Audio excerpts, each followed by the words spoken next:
morning. If you know what I'm doing, you know what I'm doing. If not, let me explain. So you can see here how the dash comes out. And to start doors on this, I need to know where that dash is at. So this line lets me know I can't build anything out past here or it's going to hit there. And then I just kind of followed this line here on there. I wanted to know where it's at. This mark here is the front of my seat. So I can theoretically do 6.5 inch tweeters right here. So what's the tape for? Well, I'm gonna cut fleece after I finish drawing my shape that I actually want.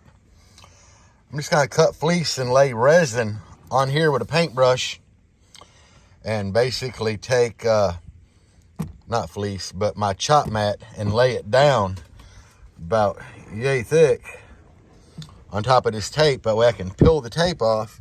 Door panel is still good. And at that point, I'll have a pod made out of fiberglass. Well, I'll have the backing to make my pod with.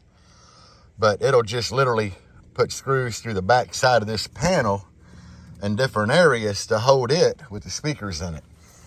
But by marking the seat here, hell, I could build this thing out that far if I wanted to. But yeah, okay, I still need to replace this. Fuck! Alright, so I just got a rough shape drawn on here. You can see I took a 6.5 and put it here and here. Seat's kind of close, but I can get it, you know. Same thing out here. Just kind of threw tweeters in area. Now this tweeter could stay here and I could move this one down and more over this way. I already tested that, so I don't even know if I want 2 tweeters in it, to be honest. I might just put one right here because I don't really want a lot of that overpoweringness, but yeah. And then I kind of just rolled the back because I do like a little bit of curvature, and you can tell I taped everything up. So all I got to do is brush resin on here and use strips of fiberglass like this wide around this whole border, and I'll have my backing plate that fits the door perfect. It'll fit all the curves, and then basically we're just going to cut the center out of this and build a wood front for it. Or that's my plan anyway. But you want the wood front to be, it can be kind of lined up in the front, but in the back you would want to end it like, you know, a little bit in this way. So probably one tweeter is going to work better because I want to stay a little bit away from this edge to give the fiber, that way they don't look boxy like suitcase doors. And y'all know what I'm talking about when I say suitcase doors. They just take one piece of wood that's flat and it's squared off on the top, the sides, you know, they just don't look good. Do they work? Yes, guys, they work great. But aesthetically, they're not pleasing at all. And that's what I'm trying not to do here. But I got my chop mat, so I'm actually, and I got a whole new gallon of fiberglass. I got a big cup here to mix some fiberglass in. So, yeah, I'm getting ready to knock this shit out. And it is hot as hell out today. We got the dogs out running. Can't Get Right, y'all. If y'all seen yesterday's video on Can't Get Right, we're just ignoring She still can't get right. But here, yeah, we're getting ready to put some of this on here. Will I make the wood fronts today? No. It's too damn hot. And I needed something to do today that wasn't going to take a long time.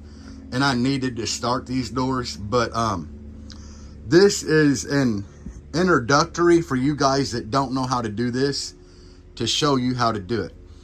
Now, if you wanted to run a bunch of 6.5s, you could have came back to here.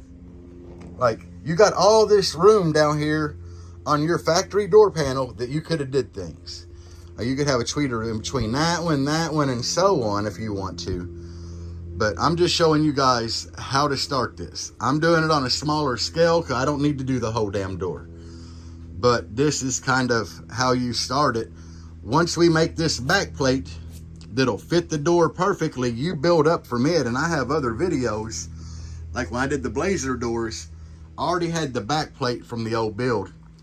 And I showed you how I built it off the back plate. Well, this is how we make that. So you can take what I'm doing here, go back and watch the Blazer door videos, and all the knowledge will be there for you guys. But anyway, I'm gonna get started. After you lay down about a pint of resin, 3-4 layers, you can see here where I got everything like jumped and overlapped. That's what adds your strength, guys, when you overlap this stuff.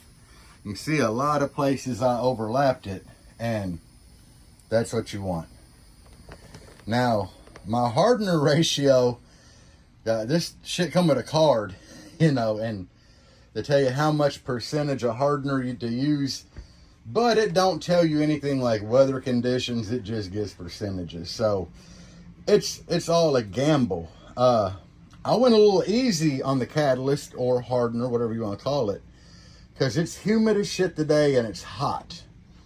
And in my experience so far, when it's really hot out, your hardener will just harden up really quick. So we went easy. Deb did that one, I did this one. But you know, you can see the line that I drew on the tape just come right through the chop mat and everything after it's fully saturated with resin. So this is just a rough guideline for you to cut, because you see I overshot it a lot of places, but it's just a rough guideline for you to cut to get this plate out. So, yeah. Tub of towel removes fiberglass. Yeah, she's cleaning it with tub of towel. You need to kind of leave it alone so it don't be flexing and yeah. But anyway, that's it. It might be Mel. That was a horn honk. But anyway, that's kind of how you do this. Deb went a little crazy going inward, but I mean, that's okay too. That's just more backing this door. I just kept it, you know, like yay wide most of the way around and concentrated on getting a lot of layers there. Because remember, you're going to come through the back of this probably with a self-tapping screw, and this is going to bolt to your door panel because it's form fitted to the door panel. And you'll have like wood, fiberglass fleece, and everything making your pod. So I'll probably come back when these harden up enough for me to try to get this tape. They are kind of a pain to pop off, but I'll be back when we're to that point, guys. It hardened, not all the way, but it was pretty hard. But I went around and added like 1.5 times more of the chop mat to it on top of the chop mat I laid down when I ended the last video segment. So now it's, you know, it's about yay thick majority of the way around. So that'll give me a lot better base to work off of. And I added a little bit more of the catalyst this time. Guys, there's no rhyme or reason for a way to add catalyst. It really is just, it plays a big part on like humidity and everything, the heat, the temperature. So leave it alone. It's just a whole ordeal with it.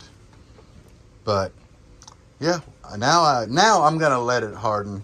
I need to put a hood cable on that. My hood cable is broke.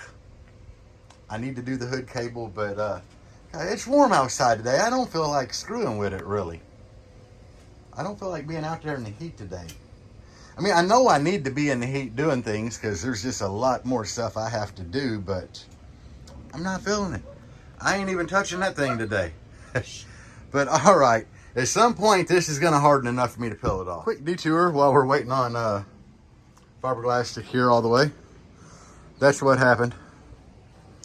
I just took the old slice and dice, ran it around that, and basically when I pulled, it exposed some cable that I grabbed with the old vice grips to get the hood open. This hinge, where the hell is that? Right here. This hinge only seizes up. Like, it seems to have tightened up again. Fuck, who knows? But yeah, I think I might have had, no, there wasn't a spring. There ain't even a place made for a spring on that side, but This old spring here, it don't seem like it's got all the tension in the world. But anyway, man, I've sprayed this thing with liquid wrench to get it where it moves freely. And then I hit it with some silicone spray, and you can tell how much I've used. So now I just gotta bolt the cable in on the inside, and I'll be done with this. But yeah, it's hot out here, guys, so I just wanted to show you what I decided to do while that's securing. I peeled these off. They're still a little like soft on the inside only, so like you can tell it's pretty good, you know, it's hard. So I just laid them right here in direct sunlight. They were up here in the shade. The wife peeled the tape off, and we just got to get some cleaner to clean the panels. But you can tell it didn't damage the panels, other than a little tape residue. So yeah, that worked out really well. As you can see, the door panels are fine. So at this point, we're actually just going to clean these door panels so I can get them basically off my back porch. I'll probably just throw them back in the black Jeep. I don't feel like doing much today. Tub of towel don't look like it's doing great. Maybe WD-40? Yeah, I'm probably gonna have to. But yeah, the hard part's gonna be getting the residue off. I mean, I know like rubbing alcohol or lacquer thinner or something to get it, so I'm not too worried. Guys, it's hot, and I don't feel like doing shit. I'm not even gonna lie to you. I don't feel like doing anything. I really need to go get gas and that so I can go to the gym tomorrow and work tomorrow, but I might just go out of my way and get it like on the way. I always leave paintbrushes laying around for like tests. So that's brush 1, brush 2. But yeah, that is how you actually start these things. Right now, you just got a solid piece of fiberglass to put your wood front on and fleece it and fiberglass it, and you have door pods that basically are shaped to the door. So I'm gonna end this video here while we clean these door panels off. I know it's a short video. I know it ain't great, guys, but anyway, it is what it is. And peace out, and as always, bass on. Even when you feel low, you can still go. Even when you feel slow, you can still go. Even when there's no hope, you can still go. I never ran